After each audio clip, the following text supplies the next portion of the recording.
आखिर भगवान परशुराम को क्यों करना पड़ा भीष्म पितामह से युद्ध? आखिर भगवान परशुराम को क्यों उठाना पड़ा अस्त्र अपने ही शिष्य पर? आखिर भीष्म पितामह की मृत्यु किसके कारण हुई? आखिर पितामह भीष्म और भगवान परशुराम के युद्ध को किसने आकर रोका? आखिर भगवान परशुराम और पितामह भीष्म के बीच युद्ध होने का क्या कारण था? दोस्तों, हम सभी यह तो जानते हैं कि भगवान परशुराम विष्णु के छठे अवतार थे, जिन्होंने 21 बार पृथ्वी से है वंश के क्षत्रियों का नाश किया था। महाभारत के समय भी परशुराम जी का महत्वपूर्ण योगदान था तथा उन्होंने 3 महान योद्धाओं भीष्म, द्रोणाचार्य तथा कर्ण को शिक्षा प्रदान की थी। लेकिन एक दिन उनका अपने ही शिष्य भीष्म पितामह से भयंकर युद्ध हुआ था। आज हम आपको भगवान परशुराम तथा भीष्म पितामह के बीच हुए युद्ध की कथा का वर्णन करेंगे। तो चलिए दोस्तों, जानते हैं इस वीडियो के माध्यम से। नमस्कार दोस्तों, मैं हूं प्रदीप और स्वागत है आप सभी का महाज्ञान यूट्यूब चैनल में। वीडियो को शुरू करने से पहले एक बार कमेंट बॉक्स में जय श्री कृष्ण लिखना मत भूलिएगा। भीष्म पितामह महाभारत के सबसे महत्वपूर्ण पात्रों में से एक थे।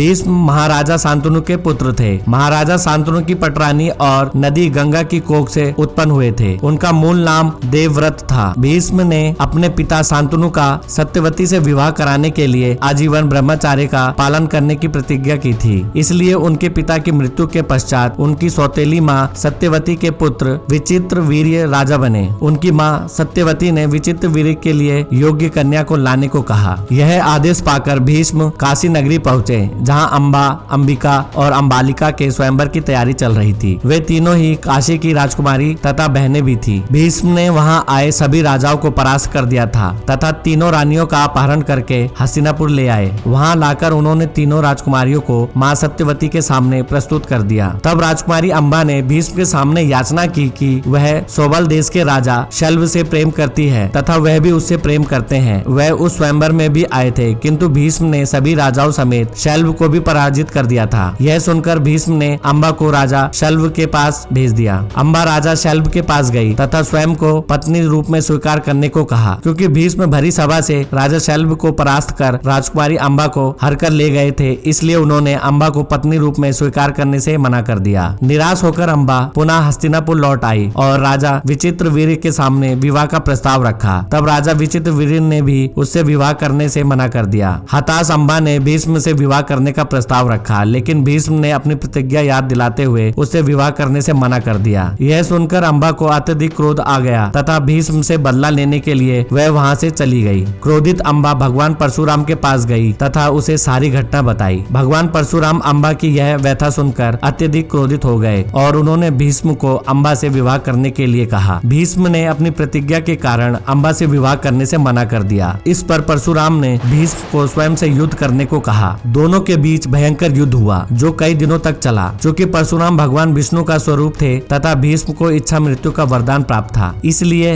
इस युद्ध में कोई भी परास्त नहीं हो सका। अंत में देवताओं के द्वारा दोनों के बीच युद्ध को शांत करवाया गया। तब परशुराम ने अम्बा से कहा कि वे अपनी संपूर्ण शक्ति लगा चुके हैं, लेकिन भीष्म को पराजित करने में वे असमर्थ हैं, इसलिए अब वह उसकी सहायता नहीं कर सकते। निराश अम्बा ने भगवान शिव की कठोर तपस्या की तथा उनसे वरदान मांगा कि भविष्य में वह भीम के मृत्यु का कारण बने। भगवान शिव के वरदान से अम्बा अगले जन्म में शिखंडी के रूप में जन्मी तथा महाभारत के युद्ध में भीष्म की मृत्यु का कारण बनी। दोस्तों, इस वीडियो को देखने के बाद आपको पता चल गया होगा कि भीष्म पितामह और भगवान परशुराम के बीच युद्ध क्यों हुआ था। और आपको क्या लगता है कि पितामह भीष्म अपने गुरु परशुराम जी के जितना शक्तिशाली है या नहीं? हमें कमेंट बॉक्स में कमेंट करके जरूर बताइएगा। मैं आशा करता हूँ कि इस वीडियो के माध्यम से आप सभी को बहुत कुछ जानकारी मिली होगी। और अगर वीडियो पसंद आए तो वीडियो को लाइक, शेयर और चैनल को सब्सक्राइब करके बेल आइकन को प्रेस करना मत भूलिएगा। जल्दी मिलते हैं एक नए वीडियो के साथ। तब तक के लिए बाय, टेक केयर।